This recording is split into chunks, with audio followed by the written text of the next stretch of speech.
Non, l'air ne rentre pas tout seul dans les poumons à l'inspire. Oui, le diaphragme est exclusivement inspirateur. Dans cet épisode à la croisée des chemins entre l'anatomie, la physiologie, l'analyse de mouvement et la pédagogie, je donne mon éclairage sur les 10 erreurs les plus courantes au sujet de la respiration.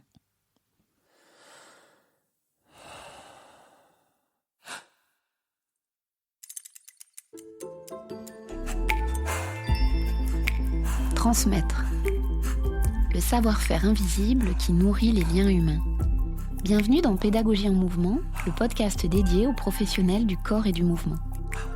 Je suis Anne de Brilly, formatrice investie et grande passionnée par la pédagogie.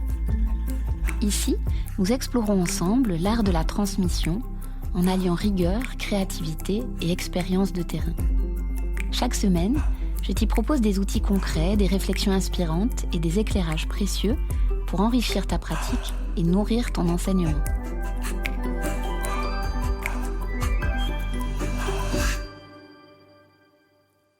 La première des 10 erreurs que je vois le plus passer au sujet de la respiration, c'est de penser que quand on parle d'inspirer, d'expirer, de temps d'apnée, c'est parler de la respiration, alors qu'en fait, c'est un abus de langage. Parce que véritablement, tout ce qui concerne les échanges gazeux entre l'air environnant et nos poumons, dans un sens comme dans l'autre, c'est ce qu'on appelle la ventilation. Pour t'en souvenir, tu peux penser à ta série médicale préférée. On dit du patient, de la patiente, qu'il ou elle hyperventile et pas qu'il ou elle hyperrespire. Le mot respiration, véritablement, il qualifie les échanges gazeux qui ont lieu au sein même de notre corps, à deux endroits. Entre les parois de nos alvéoles pulmonaires et celles de nos capillaires sanguins, dans un sens comme dans l'autre, et ça c'est ce qu'on appelle la respiration externe, et à un autre endroit, entre les parois de nos capillaires sanguins et puis la membrane de nos cellules, dans un sens comme dans l'autre, et ça c'est ce qu'on appelle la respiration interne, avec, entre les deux bien sûr, tout ce qui concerne la circulation des gaz dans le sang. Donc, la respiration à proprement parler, si on voulait être juste, ça serait d'ailleurs plus de la physiologie que de l'anatomie, c'est les échanges gazeux au sein même de notre corps et qui ont lieu en permanence d'ailleurs, indépendamment ou quasi, de ce qui se passe au niveau ventilatoire. Pour autant, je ne t'encourage pas du tout à arriver dans ton prochain cours en disant « Hop, hop, je ne parle plus de respiration, je parle de ventilation ». Pourquoi ?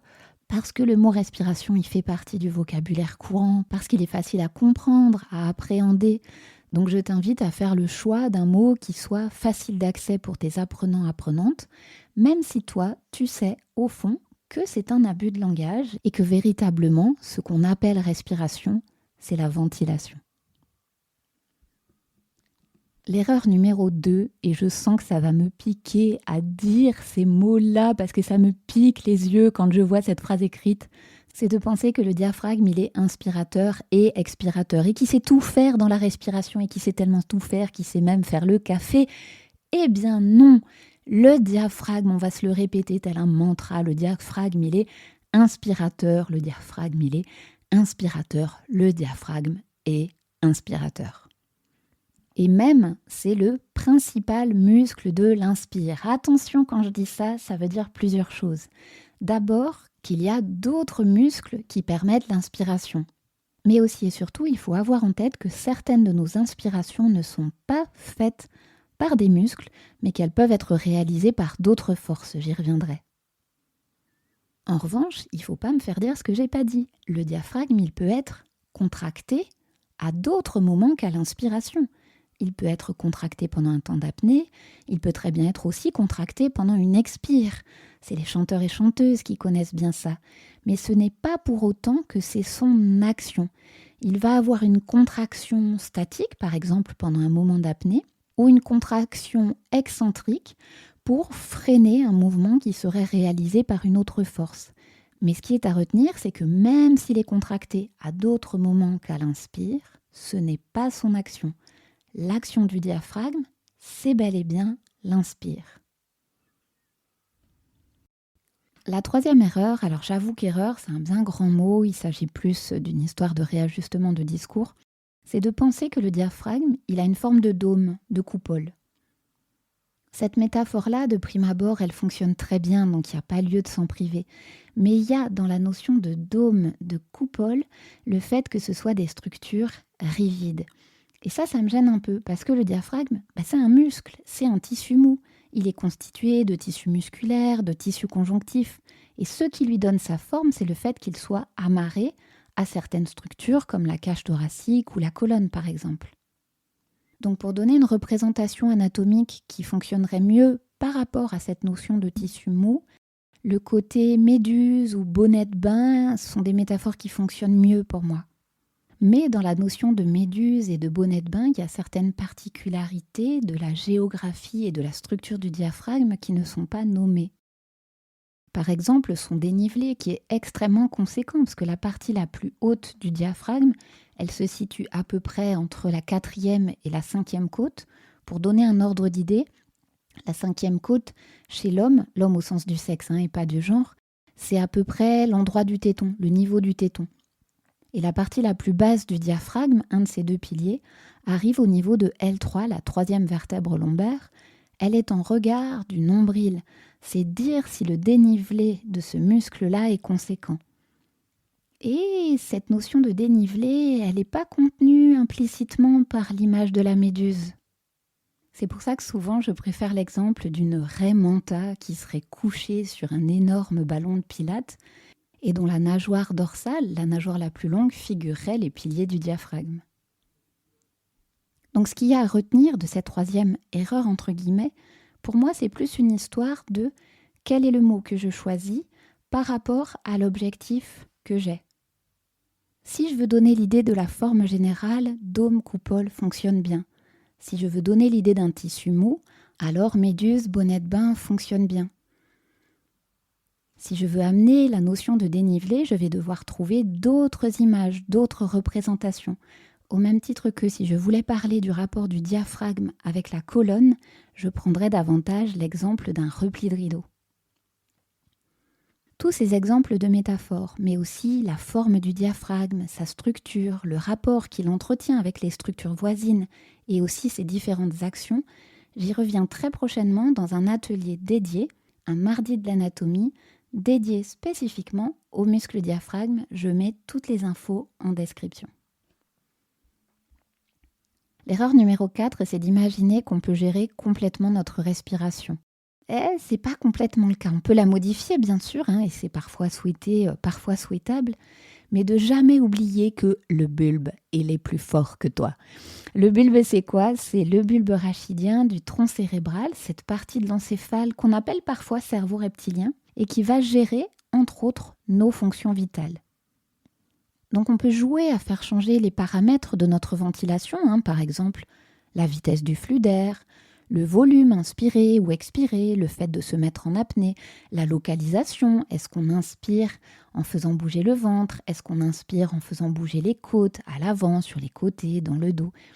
Mais pour autant, le centre de nos commandes vitales, le bulbe rachidien du tronc cérébral, ramènera toujours la ventilation à revenir à des paramètres qui sont optimaux pour notre survie.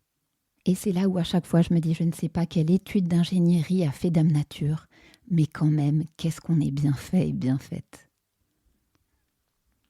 L'erreur numéro 5, c'est de penser et de dire qu'il existe, je cite, une respiration naturelle. Et là, j'ai presque envie que vous et moi, on fasse un pacte, qu'on se dise qu'on ne parle plus de respiration naturelle dans nos cours de mouvement. Parce que ça veut dire quoi une respiration qui est naturelle ? C'est une respiration calme, c'est une respiration où le ventre se fait bomber à l'inspire. D'accord, c'est naturel. Parce que c'est un type d'inspire ou d'expire qu'on fait sans y penser. Mais si jamais une porte claque et que tu sursautes, tu vas pas faire une inspiration où le ventre se fait bomber, pas du tout. Ça va être une inspire costale très haute qui va avoir lieu. Si tu cours après ton bus pour le rattraper et pas être en retard, ça va être une respiration qui est tout aussi naturelle. C'est naturel de courir, au même titre que c'est naturel d'avoir peur, c'est naturel de se reposer, c'est naturel de rire, de sangloter, de parler, de crier. Il n'y a pas de respiration, de ventilation plus naturelle que d'autres. Elles existent toutes. C'est pour ça que j'ai envie d'assortir cette erreur, entre guillemets, d'un conseil qui serait de définir ce que toi tu entends par naturel quand tu l'utilises dans tes cours de mouvement. Tu le définis d'abord pour toi-même et aussi et surtout tu le définis auprès de tes apprenants, apprenantes.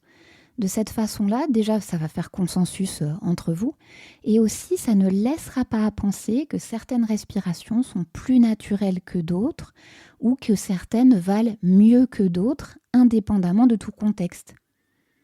Une respiration, elle peut être optimale par rapport à un contexte donné ou pas. Et ça, c'est la connaissance à la fois de la discipline que tu enseignes, mais à la fois de l'anatomie qui va te permettre de le déterminer.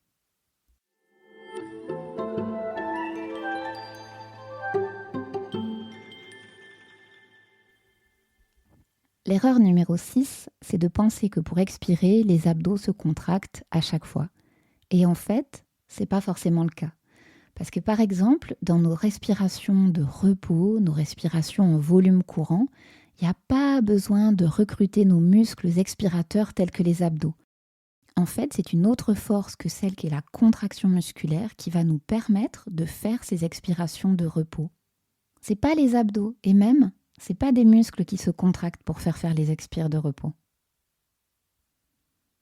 La 7e erreur que je vois encore trop souvent passer au sujet de la respiration, que ça soit dans des posts, dans des ouvrages grand public et surtout dans des visuels, c'est de penser, de dire et de donner des images du muscle transverse comme si c'était un seul et unique muscle qui fasse une gaine tout autour de la taille, alors qu'en fait, il en est rien du tout. Déjà, on va revenir aux bases. Dans la famille des muscles expirateurs, je voudrais les abdos, parce qu'il y a aussi d'autres muscles expirateurs que les abdos. Et dans la famille des abdos, je voudrais le muscle le plus profond, le transverse de l'abdomen. Je le mets au singulier, mais en fait, le transverse, on en a deux. Il y a un transverse de l'abdomen droit et un transverse de l'abdomen gauche, au même titre que pour chacun des autres abdos, oblique interne, oblique externe, grand droit de l'abdomen, il y en a un droit et un gauche. Alors attention, quand je dis droit et gauche, c'est pas pour dire qu'ils sont sur le côté du tronc, c'est pour dire qu'ils sont pairs à chaque fois. Et en termes de localisation, c'est les grands droits de l'abdomen qui ont leur partie rouge, charnue, contractile à l'avant du ventre. Les autres abdos sont davantage sur le côté, voire comme le transverse, un peu à l'arrière, c'est le seul des abdos qui s'insère sur la colonne. Donc pour revenir au transverse, je le dis au singulier, mais il y a un transverse droit, un transverse gauche, et ces deux muscles-là se rejoignent à l'avant par une grande nappe de tissu conjonctif, de fascia, qu'on appelle aponévrose, et qui se termine à l'avant du ventre pour constituer ce qu'on appelle la ligne blanche. Et ce qui me gêne dans cette idée de transverse qui serait comme un seul et unique muscle qui constitue une gaine autour de la taille, déjà c'est qu'anatomiquement parlant, c'est faux. Et aussi, quand je vois des images où le muscle transverse est représenté rouge de partout, pour le dire simplement, comme si ces fibres musculaires contractiles faisaient tout le tour de la taille, ça ne permet pas de comprendre avec justesse, finesse et subtilité l'action réelle du transverse, que ce soit dans la respiration ou pour son rôle postural. Le conseil que je peux donner par rapport à cette erreur encore trop fréquente sur le muscle transverse, c'est d'aller lire, d'aller consulter de la littérature anatomique plutôt que des ouvrages grand public qui comportent encore souvent trop d'erreurs. Et d'avoir aussi par ailleurs l'œil aiguisé quand vous voyez des images sur Internet ou des images sur les réseaux sociaux, y compris quand elles sont postées par des personnes du milieu médical et paramédical. J'ai déjà vu des erreurs très grossières postées par des personnes qui pourtant étaient kinés. Donc revenons à une anatomie précise, c'est cette précision qui permettra de guider au mieux nos cours de mouvement. L'erreur numéro 8, c'est de penser qu'il existe une bonne façon de respirer. Pour les personnes qui connaissent mon travail depuis longtemps, vous connaissez mon credo et les autres, bienvenue, je vous l'indique ici.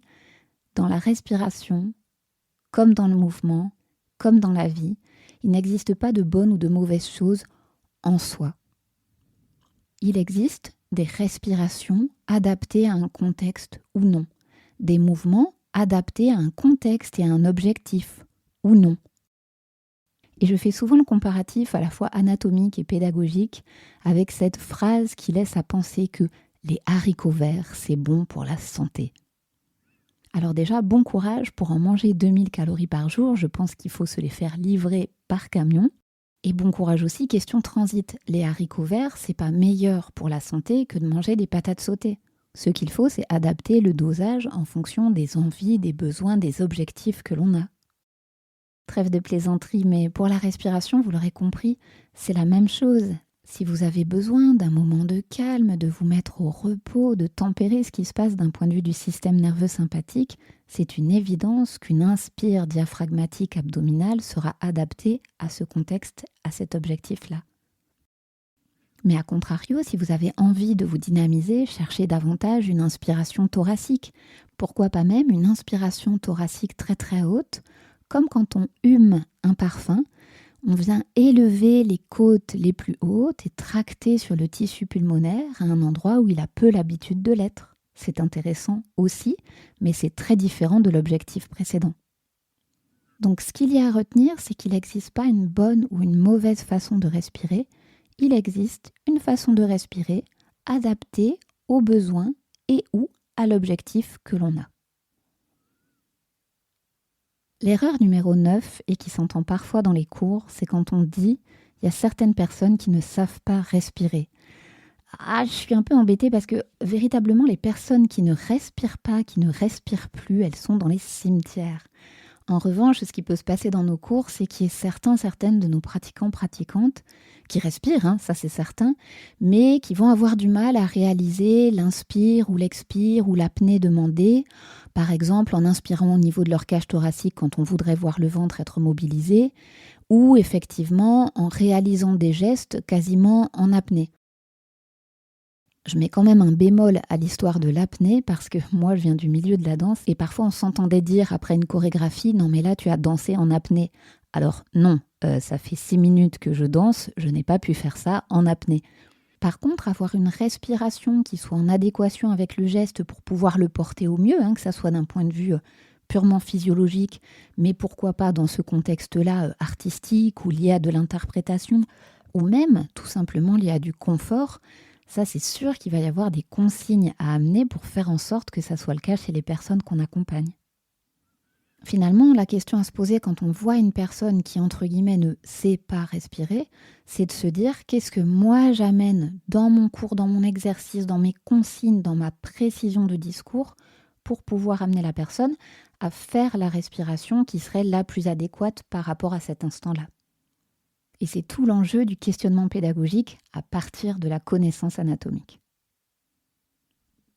L'erreur numéro 10, et je vous avoue que j'ai gardé le meilleur pour la fin, c'est de penser que l'air rentre dans les poumons à l'inspire, que l'air sort des poumons à l'expire. Sauf qu'en fait, c'est pas l'air qui fait ça tout seul.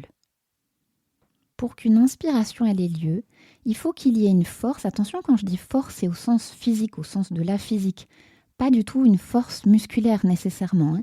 Il faut qu'il y ait une force qui s'applique de façon plus ou moins directe sur les poumons pour pouvoir les tracter et créer ce qu'on appelle une dépression intrapulmonaire. Il y a moins de densité de molécules de gaz constituant l'air dans les poumons que dans l'air environnant. Et ça crée un appel d'air.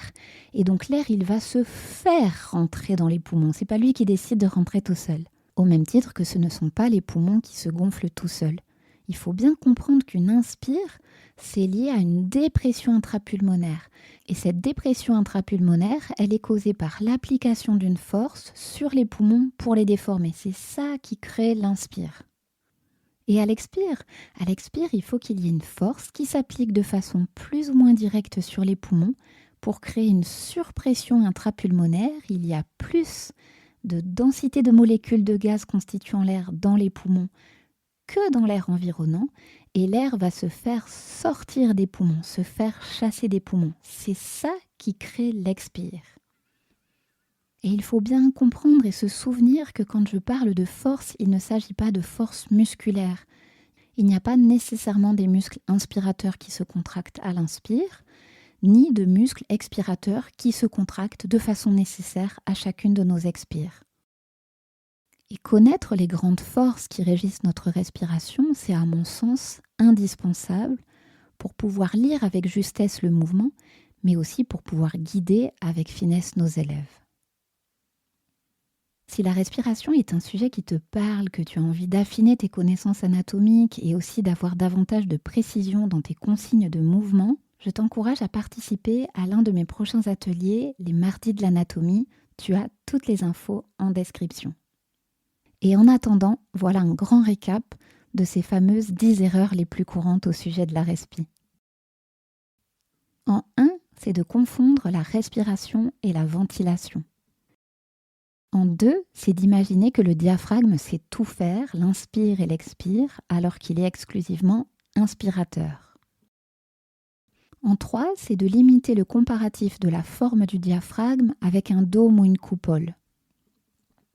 En 4, c'est de penser qu'on peut gérer complètement consciemment notre respiration.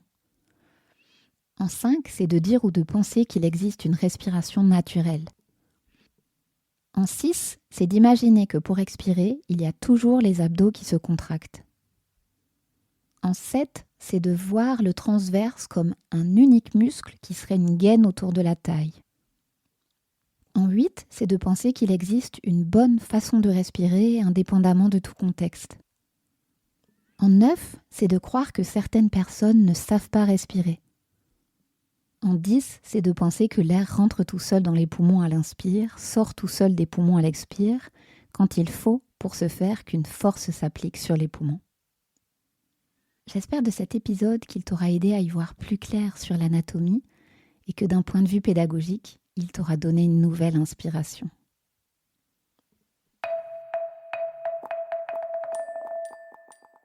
Tu viens d'écouter Pédagogie en mouvement, le podcast. Pédagogie en mouvement, c'est aussi et surtout un organisme de formation pour t'accompagner dans ta connaissance du corps et dans ta transmission. Tu peux retrouver l'ensemble de mes formations sur mon site www.annedebreuilly.fr. Merci beaucoup pour ta présence et à très vite pour un nouvel épisode ensemble.